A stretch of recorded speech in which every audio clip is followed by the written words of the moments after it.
We'll now be talking about different theories of social change.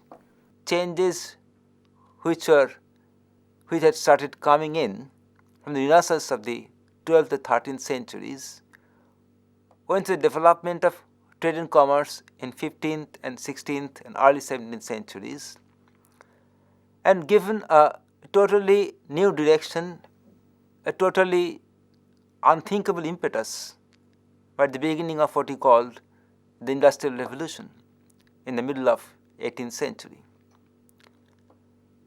And all these changes awakened the spirit of inquiry in the minds of European sociologists of the 19th century.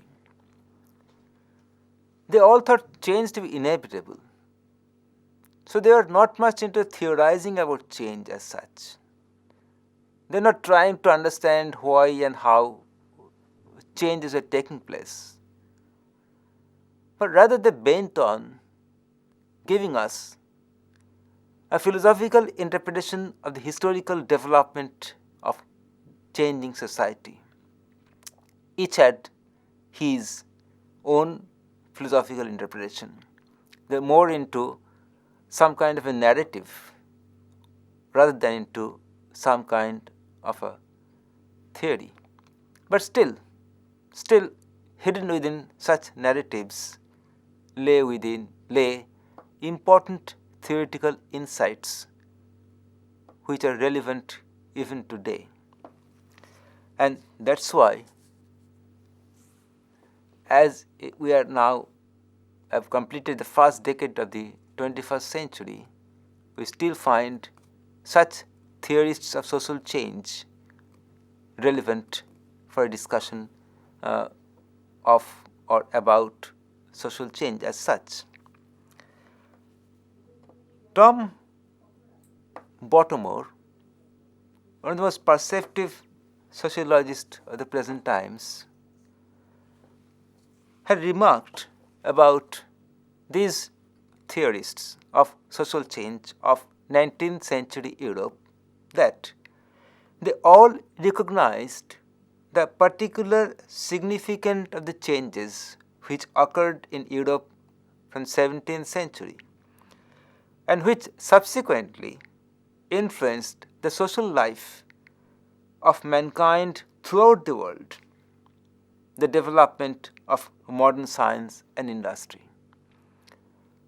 So to Baltimore, the importance lay not in the fact they are narrating the course of social change in Europe, but also in the fact they are trying to show how the impact or the consequences of such changes happening primarily in Europe did spread throughout the world and sooner or later brought about fundamental transformations also in the extra-European world.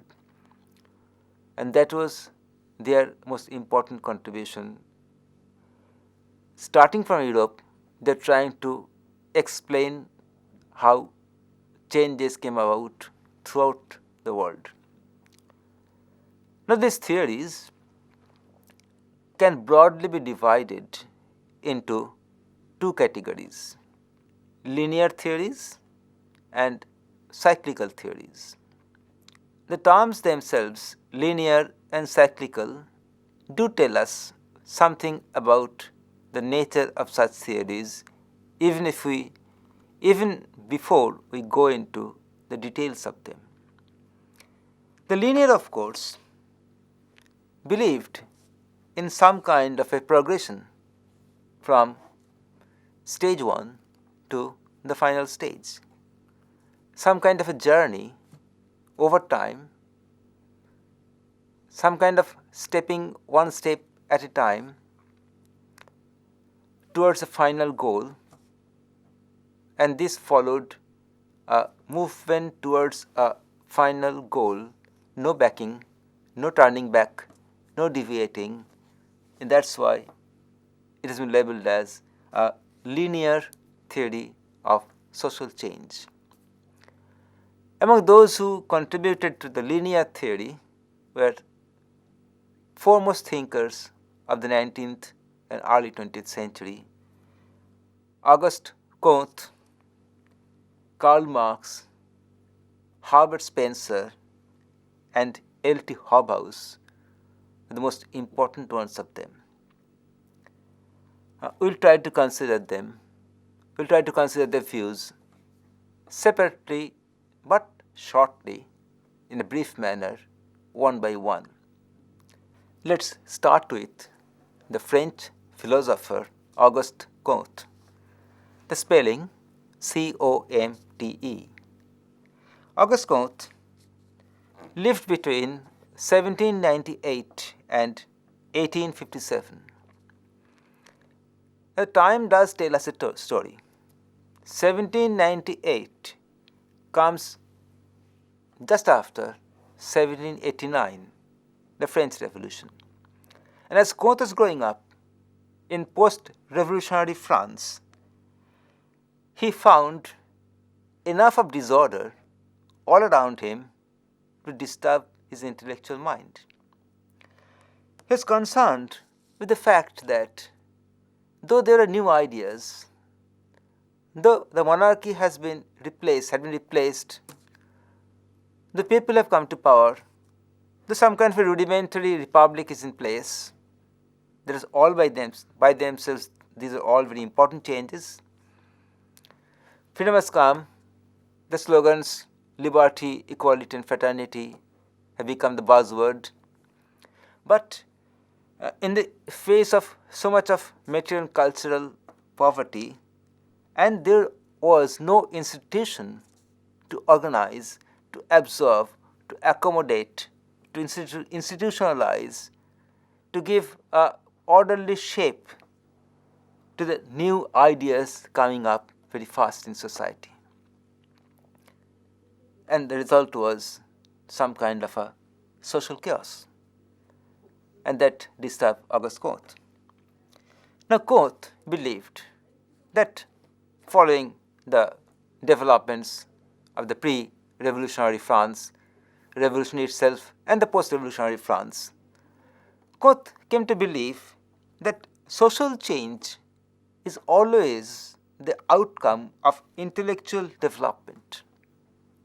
Man's capacity to understand the world, man's capacity to explain the world, man's capacity to reason have been changing.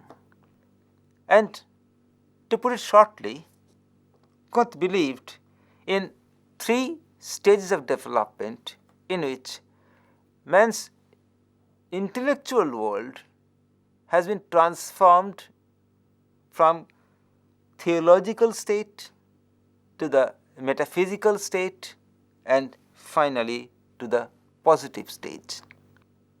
The terms theological sort of explains itself. Theological stage was dominated by religious considerations guided by scriptures of whatever religion that may be. The metaphysical referred to a kind of attitude which tried to philosophize, which tried to idealize the reality around us, or tried to discover philosophy from fact, or even tried to give more importance to ideal over the reality. What should be was the key concept in the metaphysical stage of intellectual development and not what is. As in the first stage, the theological stage, the stress was on what did the scripture say.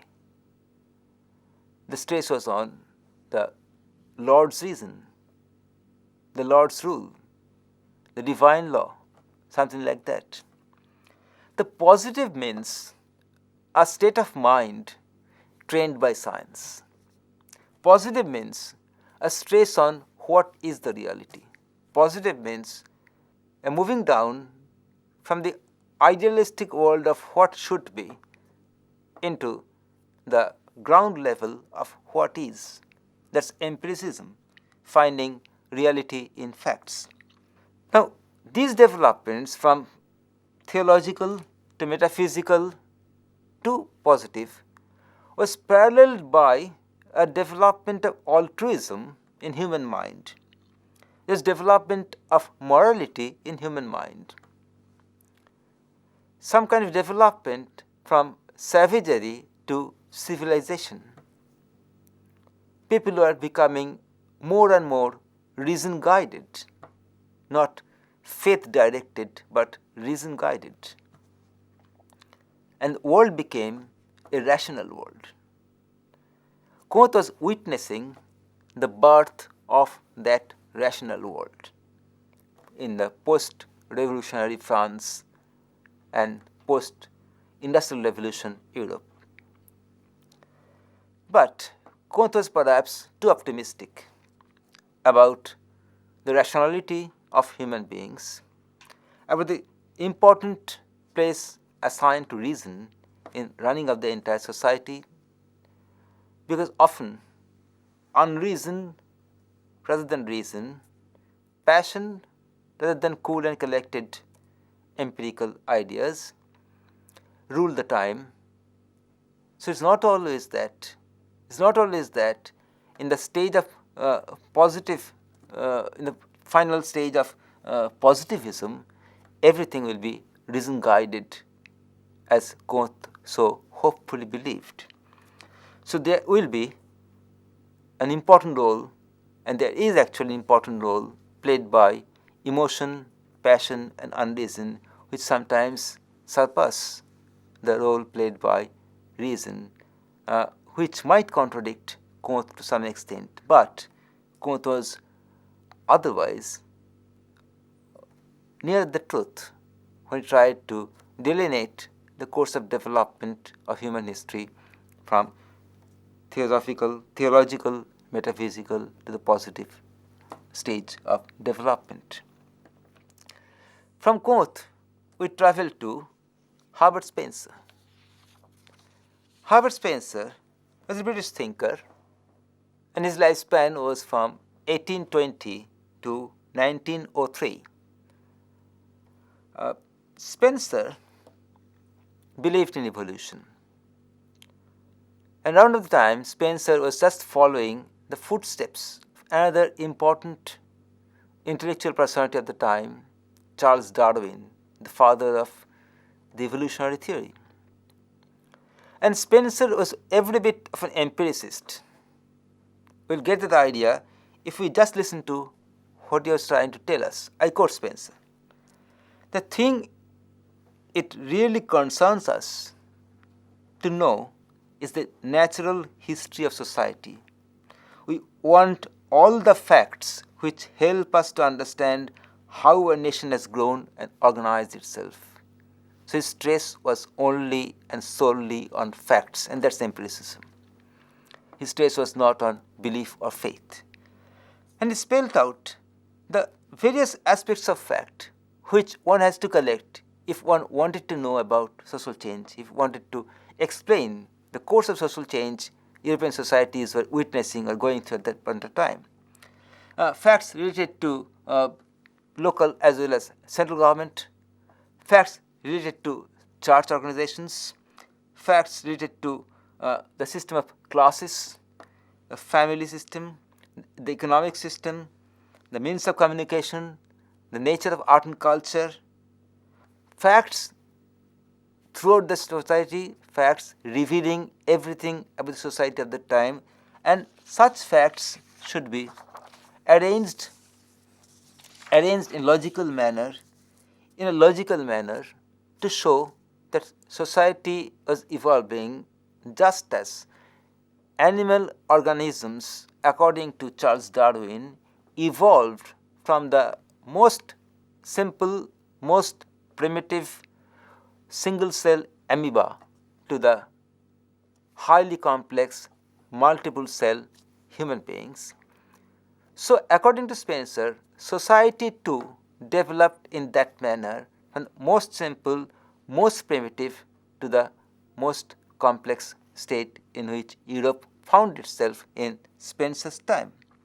Thus, in Spencer we find that it was a social change was a journey from undifferentiated homogeneity to differentiated heterogeneity. The single cell amoeba in organic world represented that undifferentiated homogeneity, and the varieties of animals which we find now represent the differentiated heterogeneity. Similarly, for societies, the kind of societies we found, we would have seen in such societies, in such primitive societies, that a single person was fulfilling so many roles. The leader of the group was at the same time the most powerful man physically, the best soldier, the lawgiver, the judge, everything combined into one, and almost, and in all times maybe, the owner of the largest amount of property. So that was some kind of homogeneity, undifferentiated, no differentiation was there. And as we move through the different stages of social development, more and more differentiation took place. More and more, which much later on, one of the political scientists of a time, Gabriel Ellman, has labeled as more and more specialization took place, and society became more and more complex, and that was social change which Herbert Spencer was trying to understand, following the footsteps or following almost a parallel line the ideas put forward by Charles Darwin, who came about the same time as Herbert Spencer was. So we find Spencer to be the first and foremost of which you call the evolutionary theorist of social change. Comte too talked about some kind of evolutionary change, but Spencer was throughout his writings an all-out evolutionist, believed in evolution. From Herbert Spencer, we move over to another British thinker, almost at the same time, L.T.Hobhouse. Hobhouse's time or span of life was between 1864 to 1929. In that sense, he came a bit later. Hobhouse was also an evolutionist as Spencer was. Hobhouse was also an empiricist as Spencer was. And Hobhouse was also a great admirer, a great follower of the evolutionary principles laid down by Charles Darwin. Hobhouse believed that facts are central to our life, and we must build all our theoretical frameworks, all our explanatory frameworks solely and only on the basis of facts. And facts about social life should constitute any theory about social change. Hobhouse, like Spencer, also believed that society had over a long period of time moved from the most simple to the most complex, at least the kind of complexity which he found in his time. Now, Hobhouse was not just an empiricist like or evolutionist like Herbert Spencer, but somehow he had in his intellectual horizon both August Comte and Herbert Spencer, and tried to build up his own theory on some kind of a mixture of Comte's ideas as well as those of Herbert Spencer. From Spencer, Hobhouse got the inspiration for a belief on evolution from the most simple to the most differentiated, the most complex. And from Comte, he borrowed the idea of moral development as man and society progressed from most simple to most complex. So this development was not simply in the factual or real world of our life, not simply how we cooked, how we stored our food, what kind of weapon we used, what kind of habitat we built, but at the same time, how we felt, how we thought about issues, and how we tried to put them down as our ideas.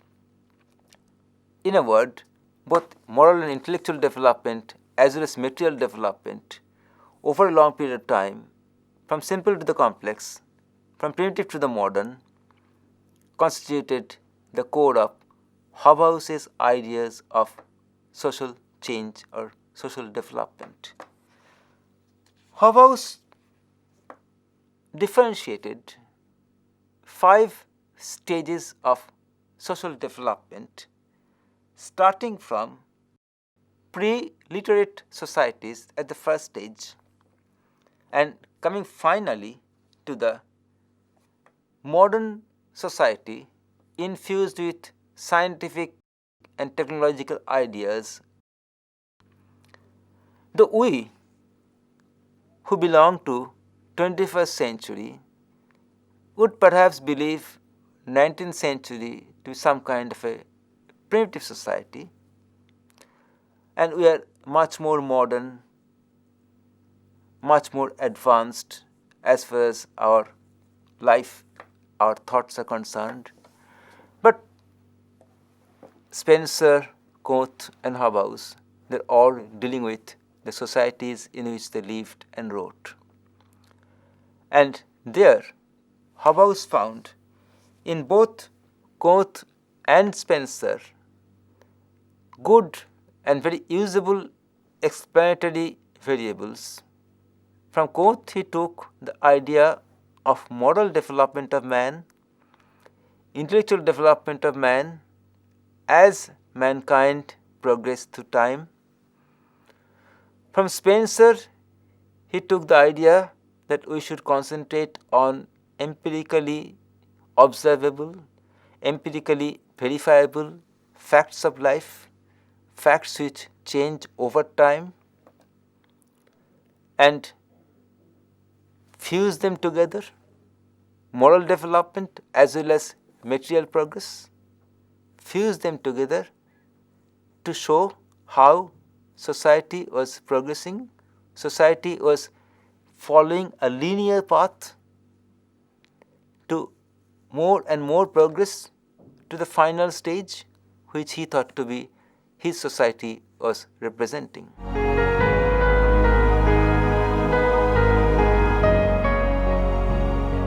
So we find 3 important social thinkers, sociologists of the 19th century, starting with August Comte, who has been called the founding father of sociology, then Herbert Spencer, who believed in social evolution, and then L.T.Hobhouse, who tried to combine Comte and Spencer together in his own intellectual framework.